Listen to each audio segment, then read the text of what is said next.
صرف اتنا کہنا چاہتا ہوں کہ بانی و قائد تحریک جناب الطاف حسین بھائی کی محبت میں اور ان کی عقیدت میں اس مہاجر قوم نے لازوال قربانیاں دی ہیں، اور وہ سلسلہ 19 جون 1992 اور یا اس سے قبل لے لیں، لیکن 19 جون 1992 سے لے کر آج تک وہ سلسلہ جاری ہے۔ 19 جون 1992 میں آج کے جو بچے جن کے گھروں پہ چھاپے مارے جا رہے ہیں اور ان کو تنگ کیا جا رہا ہے، تو یہ سلسلہ جو ہے مصطفیٰ، یہ گزشتہ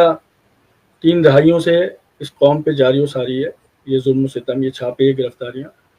لیکن بانی و قائد تحریک جناب الطاف حسین بھائی کی جو محبت ہے، جو ہماری قوم کے اور ان کے بچوں اور آنے والی نسلوں کے دلوں میں بستی ہے،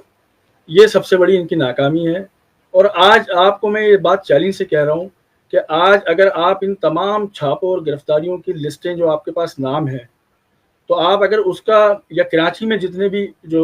نوجوان ہمارے ساتھی ہیں جن کے گھروں پہ چھاپے مارے گئے، جن کو لاپتہ کیا گیا اور وہ گاہے بہ گاہے گرفتاریاں ہوتی رہیں اور وہ بیچارے قید و بند کی صحبتیں برداشت کر کے واپس آتے رہے، تو ان کی لسٹوں کو اگر آپ موازنہ کریں تو یقین جانیے کہ اس کے اندر سے 99% وہ ساتھی ہیں کہ جن کے والدین جو ہے وہ تحریک کے لیے، جن کے والد، جن کے بڑے بھائی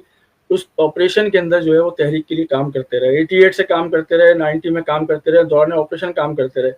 تو یہ محبت، میں صرف یہ بات جو ہے واضح کرنا چاہ رہا ہوں کہ یہ جو محبت ظلم و ستم کے ذریعے یہ دلوں سے نکالنے کی کوشش کر رہے ہیں، یہ MQM سے دور کرنے کے لیے، قائد سے دور کرنے کے لیے جو چھاپے اور یہ جو سلسلہ انہوں نے شروع کیا ہے، یہ کوششیں کر رہے ہیں،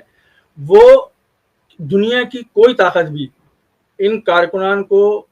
نہ تو اس نظریے سے روک سکتی ہے، نہ الطاف حسین بھائی کی محبت سے، نہ ان کی عقیدت سے روک سکتی ہے، کیونکہ